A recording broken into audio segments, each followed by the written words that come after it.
शाबाश। Seltos, Creta और sonnet सबके एक्सक्लूसिव रिव्यूज़ हम आपके लिए लेकर आते रहे हैं और अब मेरी बारी है क्रेटा IVT के बारे में रिव्यू लेके आने के लिए। द कार गाइड स्टाइल में मैं जानता हूँ क्रेटा लॉन्च तो मार्च में हुई थी, लेकिन लॉकडाउन की वजह से काफ़ी देर से पेंडिंग थे, मेरे काफ़ी रिव्यूज़ रहते हैं अभी, बट क्रेटा IVT आपके लिए आ गई है तो इस बात पर एक लाइक तो बनता ही है। So hello friends, welcome to the car guide. My name is Rishabh और मैं आपके लिए डिटेल ड्राइव रिव्यू लेके आया हूँ द क्रेटा IVT का। ज़्यादातर ये देखो अभी ये जो फोकस्ड है ना मेरा, ये ड्राइविंग के ऊपर रहेगा, ट्रांसमिशन के ऊपर रहेगा, पिकअप, ब्रेकिंग, कंफर्ट, सस्पेंशन भी करेंगे, इसमें वॉक अराउंड नहीं करने वाला। आप सब जानते हैं क्रेटा कैसी दिखती है। तो शुरू करते हैं आज की इस वीडियो के साथ। वीडियो को आगे बढ़ाने से पहले अगर आप लुधियाना पंजाब से आपको चाहिए Hyundai की किसी भी गाड़ी के ऊपर बेस्ट रेट्स और क्विकेस्ट डिलीवरी तो ग्रोवर Hyundai पे कॉल ज़रूर कर लें, ये आपको बहुत ही बढ़िया डील दिलवा देंगे।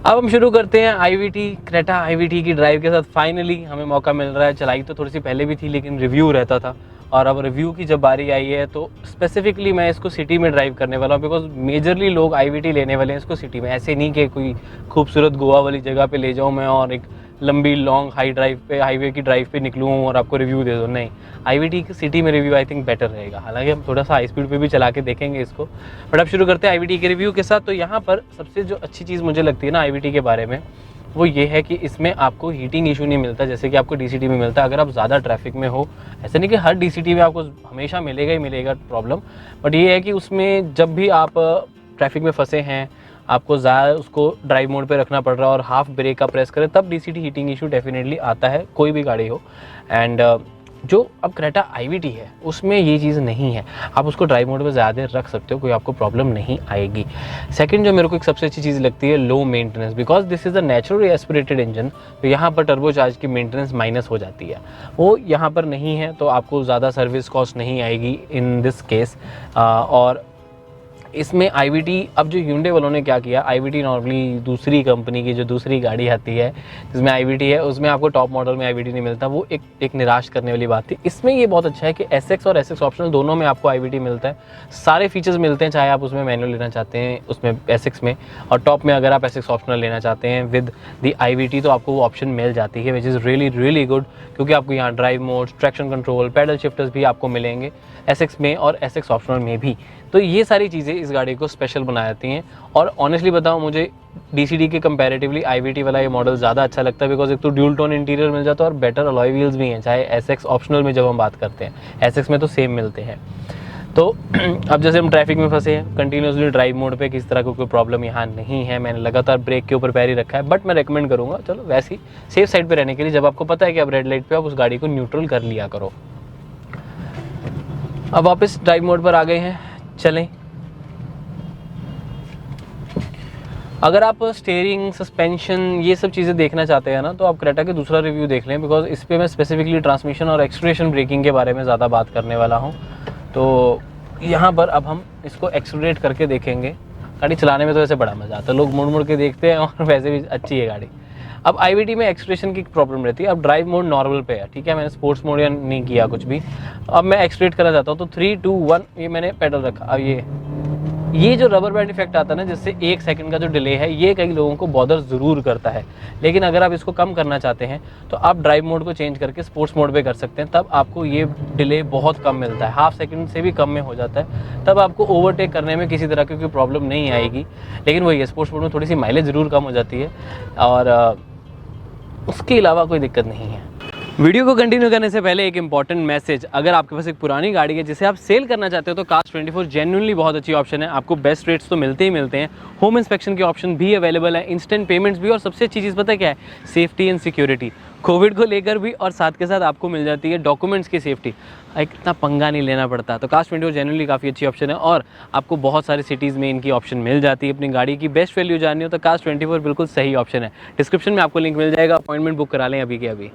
अगर आपको चाहिए मैक्सिमम माइलेज तो आप इसको डेफिनेटली इको मोड पे रखें। कंफर्ट मोड उन लोगों के लिए है जो बैलेंस चीज़ चाहते हैं कि आपको माइलेज भी ठीक ठाक मिल जाए और पावर भी ठीक ठाक मिल जाए।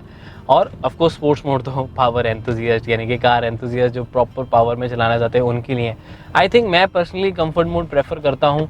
उसका एक मेजर रीज़न है कि मेरे को बैलेंस मिल जाता है और ऐसा मेरे को कभी कमी महसूस नहीं होती कि पावर मेरे को कम मिल रही है। ठीक ठाक अच्छी पावर मिल जाती है, जितनी चाहिए वो मिलती है।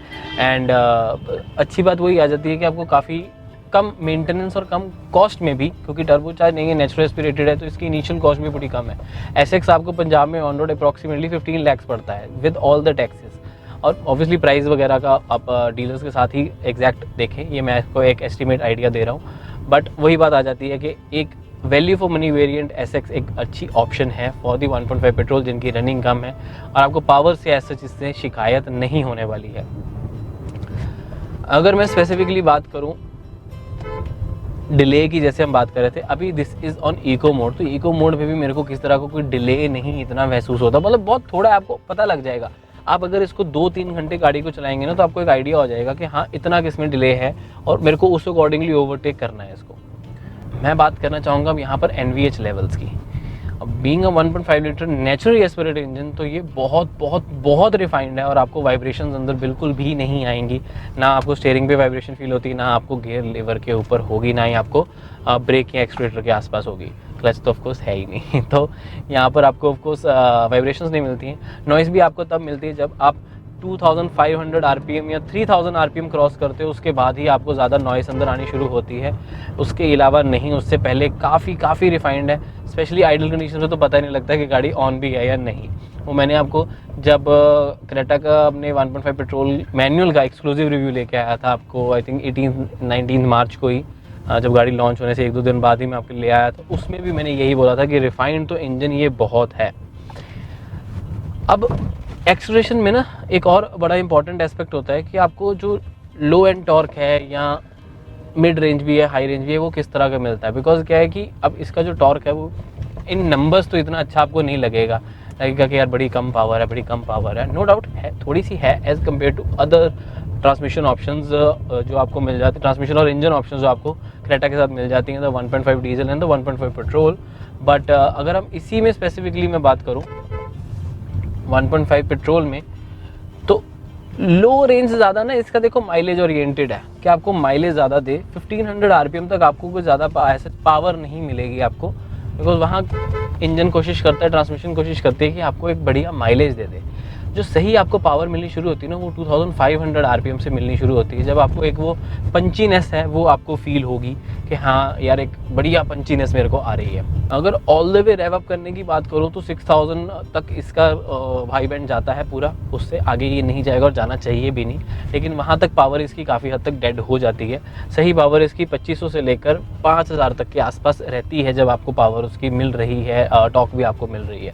लो एंड टॉर्क वाइज कमी ऐसा सच मुझे महसूस नहीं होती, लेकिन मैं ये ज़रूर कहूँगा कि अगर आप हिल स्टेशन वगैरह पे ज़्यादा जाते हैं या इंक्लाइन वाले पे हैं, अब क्योंकि इसमें आपको हिल होल्ड मिल जाता है तो दिक्कत नहीं आती है। बट जस्ट इन केस अगर इसमें हिल होल्ड नहीं होता तब भी आपको ज़्यादा प्रॉब्लम वहाँ नहीं आनी थी। थोड़ा सा आपको बस फुटवर्क अपना सही रखना था। बट इसमें ऑफकोर्स क्रेटा में आपको हिल होल्ड मिल रहा है तो आपको दिक्कत नहीं आएगी।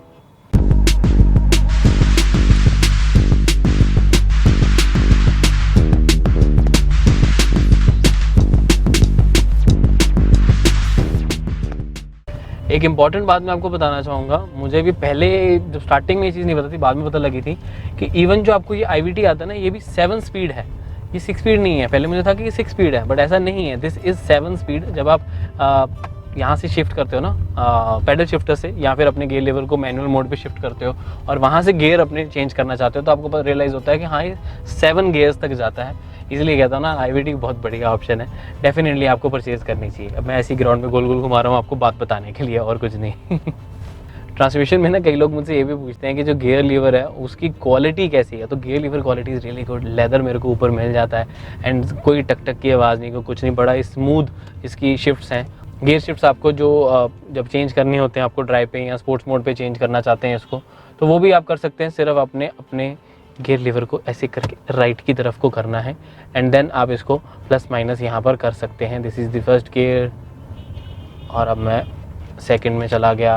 अब मैं पावर देना चाहता हूँ, मेरे हाथों में भी कंट्रोल है और इसके साथ साथ मैं थर्ड पे भी शिफ्ट करके इसको आप अपने हाथ में भी, अगर मैं पावर रखना चाहता हूँ, कोई स्टीप चढ़ाई या हिली एरियाज़ हैं, तो डेफिनेटली मैं इस ट्रांसमिशन को स्पोर्ट्स मोड पे शिफ्ट करके उस पावर को लेके आ सकता हूँ।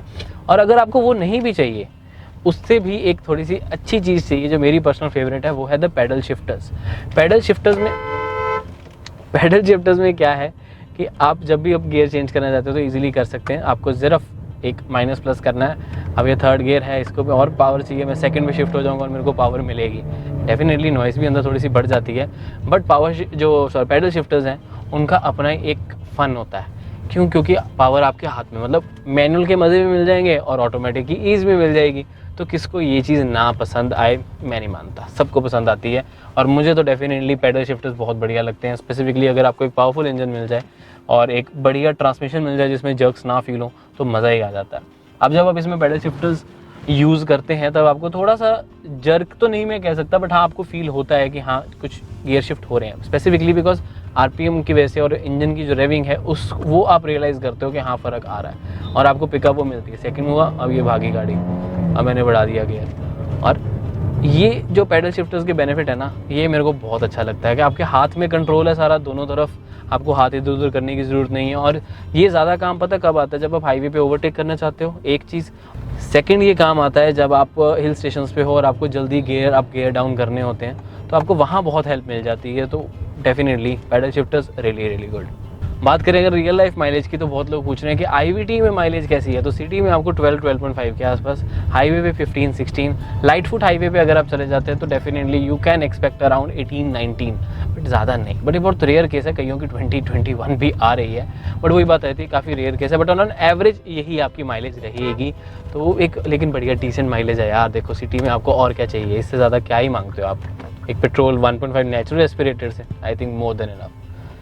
अब कंक्लूजन कि आखिरकार आपको कौन सा वेरिएंट लेना चाहिए नहीं लेना चाहिए, तो क्रेटा का IVT इज़ रियली गुड, कोई दिक्कत नहीं है। जो लोग ऑटोमेटिक वाली तरफ जाना चाहते हैं, जिनकी रनिंग बहुत ज़्यादा नहीं है, जिनका बजट भी बहुत ज़्यादा नहीं है और सारे फीचर्स भी चाहिए, तो SX optional IVT is a great option. लेकिन जिनका बजट थोड़ा सा कम है तो SX बहुत बढ़िया है। और मैं जानता हूँ आप लोग भी सारे चीज़ें जानते हैं, तभी SX का IVT वेरिएंट हो गया, SX का मैनुअल वेरिएंट हो गया, वो भी काफ़ी सेल हो रहा है। And you can definitely go for the IVT। किसी तरह की कोई यहाँ मेरे को शिकायत नहीं लगी है। बहुत कोई एंथुजियास्ट है कि पावर चाहिए ही चाहिए, तो फिर वो डीजल ऑटोमेटिक ले ले। DCT मैं इतना रेकमेंड नहीं करूँगा। उसके दो रीजंस हैं, हीटिंग इशू तो है ही, माइलेज है ही, और तीसरा सच एक और है, डिज़ाइन। क्रेटा में तो आपको डिज़ाइन भी डिफरेंट मिलता है for the DCT and for the diesel automatic. I think diesel automatic would be a much better pick. And अगर जिसकी रनिंग ज़्यादा है और पावर भी ज़्यादा चाहिए, जिसकी रनिंग कम है और पावर डिसेंट अच्छी चाहिए, तो ये वाला वेरिएंट जो है क्रेटा IVT का SX ऑप्शनल, दोनों ही बहुत बढ़िया। तो याद है ना, अगर आप लुधियाना पंजाब से तो कहाँ कॉल करना है, यहाँ पर दोबारा नंबर दिखा देता हूँ।